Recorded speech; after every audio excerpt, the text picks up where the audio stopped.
সকলকে আমাদের voltage and current divider রোলের আজকের ক্লাসে স্বাগতম। গত ক্লাসে আমি ডিসি সার্কিটের কিছু বেসিক নিয়ে আলোচনা করেছিলাম এবং সেখানে সিরিজ সার্কিট, প্যারালাল সার্কিট এগুলো নিয়ে আলোচনা করেছিলাম। তো আজকে আলোচনা করব ভোল্টেজ এবং কারেন্ট ডিভাইডার রোল সম্পর্কে। তাহলে শুরু করা যাক।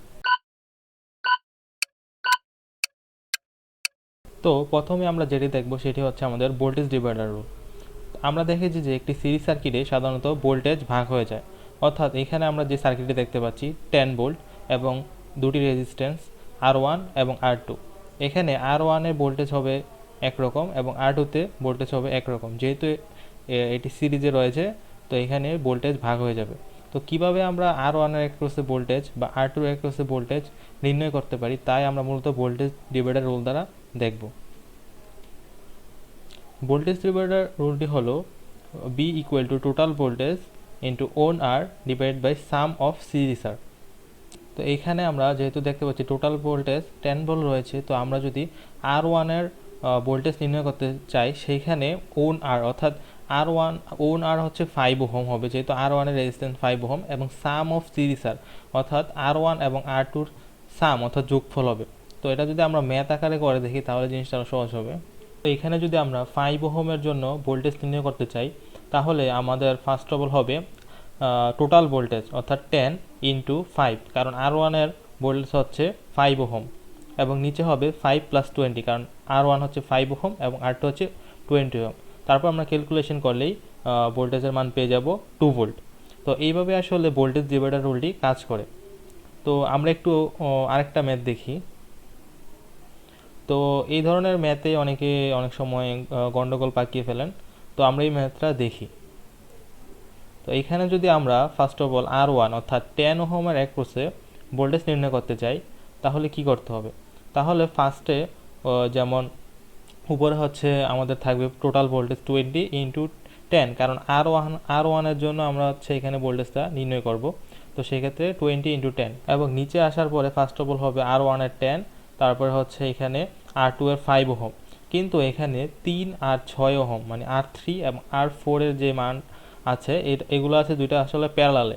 তো আমাদের যেটা করে নিতে হবে, প্যারালাল করে দুইটা যখন আমরা প্যারালাল ইকুইভ্যালেন্ট করে ফেলবো, তখন এটা 5 ওহমের সাথে আসলে সিরিজে হয়ে যাবে।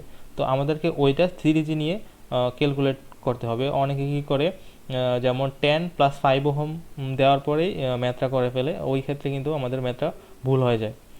তো আমরা যেটা করতে পারি, যেমন আমাদের উপরে 20 ইন্টু 10 200 এবং নিচে 10, আর এইখানে 3 ওহম আর 6 ওহম যখন আমরা প্যারালাল করব, তখন এরকম দুইটা রেজিস্ট্যান্স যখন আমাদের প্যারালালে থাকবে, তখন আমরা যে পদ্ধতিটাতে প্যারালালের ইকুইভ্যালেন্টটা বাই করতে পারি সেটা হচ্ছে 3 ইন্টু 6 ডিভাইড বাই 3 প্লাস 6, অর্থাৎ উপরে হচ্ছে দুইটার গুণ এবং নিচে হচ্ছে দুইটার যোগ। তার ফলে আমরা আমাদের এখানে প্যারালাল ইকুইভ্যালেন্ট রেজিস্ট্যান্সের মান পেয়ে যাব 2 ওহম। তো এটা আমরা যদি 5-এর সাথে যোগ করি, তাহলে 5 যোগ 2 7 হয়ে যাবে। তো নিচে হবে আসলে 17। তো আলটিমেটলি আমাদের রেজাল্ট বের হবে 11.76 ভোল্ট। তো এইভাবে আসলে আমরা ভোল্টেজ ডিভাইডার রোল ইউজ করে একটা সিরিজ সার্কিটের ক্ষেত্রে ভোল্টেজগুলো বের করতে পারি, যখন সাধারণত আমাদেরকে হচ্ছে কারেন্টের মানটা দেওয়া থাকে না। এখানে যদি আমাদের কারেন্টের মানটা দেওয়া থাকতো, তাহলে আসলে আমাদের ভোল্টেজ ডিভাইডার রোলের কোনো প্রয়োজন হতো না।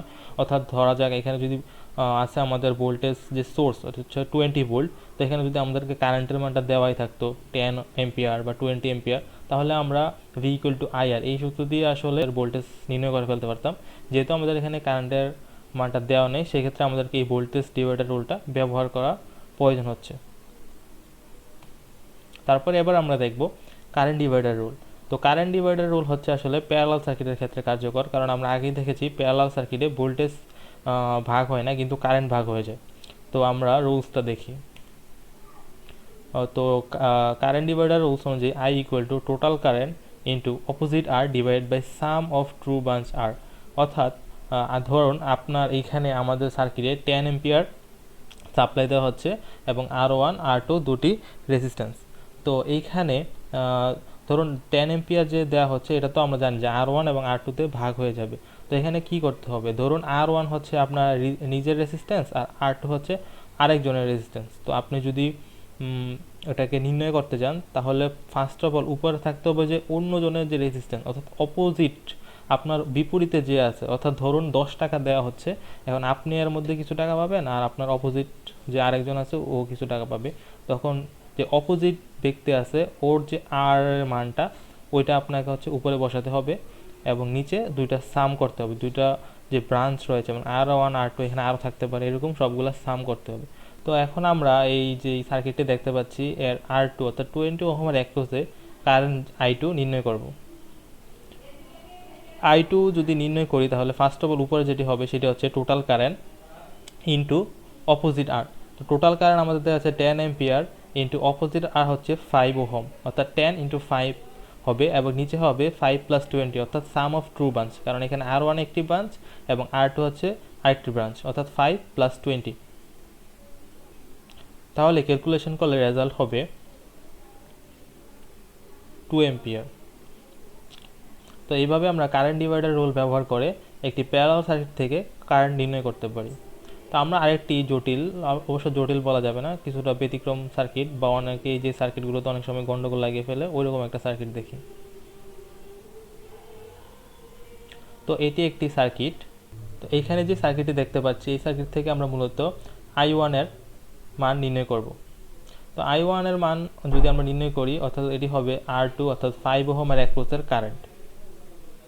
তাহলে I1 এর অ্যাক্রসে যদি আমরা কারেন্ট নির্ণয় করি তাহলে এর অপোজিট যে ব্রাঞ্চ আছে সেটি হবে 10 ওহম অর্থাৎ R1 এবং তার সাথে R3 এবং R4 এর যে প্যারালাল আছে ওইটিও যোগ করতে হবে, অর্থাৎ I1 ইকুয়াল টু 10 হচ্ছে আমাদের টোটাল কারেন্ট 10 এম্পিয়ার ইন্টু 10 অর্থাৎ R1 এর যে 10 ওই 10 ওহম প্লাস 2 এবং 4 ওহম অর্থাৎ R3 এবং R4 যে প্যারালাল আছে ওইটা R1 এর সাথে সিরিজে যুক্ত হবে, কারণ R3 এবং R4 এর ইকুইভ্যালেন্ট করার পর সেটা R1 এর সাথে সিরিজে হয়ে যাবে। তো অনেকেই যে জায়গাতে ভুলটা করে সেটা হচ্ছে অনেকে R2 র অপোজিট শুধুমাত্র 10 ওহমকে ধরে, অর্থাৎ 5 ওহমের অপোজিট শুধু 10 ওহমকে ধরে, যার কারণে অনেক সময় এই ম্যাথটা ভুল হয়। কিন্তু আমরা যখন R3 এবং R4 ক্যালকুলেশনের মধ্যে নিয়ে আসব তখনই আমাদের ম্যাথটি ঠিক হবে। তো এইভাবে দেখা যাচ্ছে আমাদের ক্যালকুলেশনটি দাঁড়ায় I1 এর কারেন্ট অর্থাৎ 5.31 এম্পিয়ার। তো এটাই ছিল আমাদের আজকের টিউটোরিয়াল। গত ক্লাসের পর আজকে আমরা দেখলাম ভোল্টেজ এবং কারেন্ট ডিভাইডার রুল, এবং সামনের ক্লাসগুলোতে আমরা কিছু বেসিক আলোচনা করব এবং তারপর আমরা ম্যাথ নিয়ে আলোচনা করব। তো সামনের ভিডিওগুলো নোটিফিকেশন পেতে অবশ্যই চ্যানেলটি সাবস্ক্রাইব করে রাখুন। ধন্যবাদ সকলকে।